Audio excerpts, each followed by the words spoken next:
বাঁকুড়ার জয়পুরের রাজঝোল গ্রামে ফুলবাঁধ খনন করতে গিয়ে উদ্ধার হলো পাথরের মূর্তি। আর সেই মূর্তি দেখতে ভিড় জমালেন অগণিত মানুষ। দীর্ঘদিন ধরেই এলাকার একটি বাঁধ মাটি পড়ে বুজে নষ্ট হয়ে গিয়েছিল। সেই বাঁধ আবারও খনন শুরু হয় বেশ কয়েক মাস আগে। আর এই খনন কাজ চলার সময় জেসিপি দিয়ে মাটি কাটার সময় পাথরের মূর্তিটি ট্রাক্টরে করে মাটির সাথে উঠে আসে। এই মূর্তি উদ্ধারের খবর পেয়ে আশপাশের গ্রাম থেকে ছুটে আসেন উৎসাহী মানুষজন।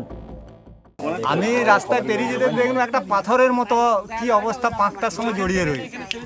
দিয়ে সেই পাঁকটাকে সরিয়ে দিয়ে দেখলুম একটা একটা টুকরো টুকরো মূর্তিগুলো পরপর বেরিয়ে আসছে। কোথা থেকে পাওয়া গেছে এটা? ওটা ওই ফুলবাঁধ যে বাঁধ খনন কার্য হচ্ছে সেই বাঁধ থেকে জিসিপি থেকে তুলে পাড়ে তুলে দিয়েছিল, রাস্তার গায়েতে সেই অবস্থাতে ছিল। আমি পেরিয়ে যেতে যেতে লক্ষ্য করা। এটা কি ঠাকুর মনে করছেন? এটা বিষ্ণু না লক্ষ্মীনারায়ণ না মনসা আমরা ঠিক বুঝে উঠতে পারছি না। এই গ্রামের নাম পালপাড়া পুণ্যবুড়ির তলা।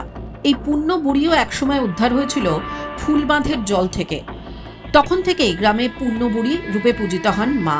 কয়েক দশক বাদে আবারও সেই একই পুকুর থেকে উদ্ধার হলো মূর্তি। তবে এই মূর্তি ঘিরে তৈরি হয়েছে নানান জল্পনা। এটা বেরিয়েছে এই যে বাঁধ আছে, এটা পুণ্যবুড়ি যে আমাদের ঠাকুর আছে, ঠাকুরের বাঁধ কোনো এক যুগেতে এটা কাটানো হয়েছিল, তখন বেরিয়েছিল।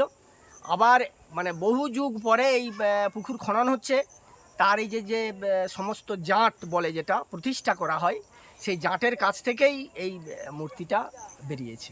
কি মূর্তি মনে হচ্ছে? এটা মূর্তিটা তো এক হাতে চক্র, একদিকে চক্র, দুদিকেই মূর্তিটা রয়েছে।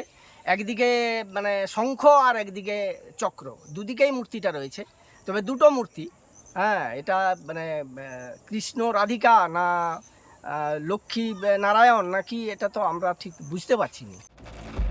প্রশ্ন উঠছে, তাহলে কি মল্ল রাজার রাজত্বেই প্রতিষ্ঠিত হওয়া এই মূর্তি, যা মাটির তলা থেকে বেরিয়ে আসছে একের পর এক, নাকি এই বাঁধ প্রতিষ্ঠার সময় মূর্তিও প্রতিষ্ঠা করা হয়েছিল বাঁধের মাঝখানে?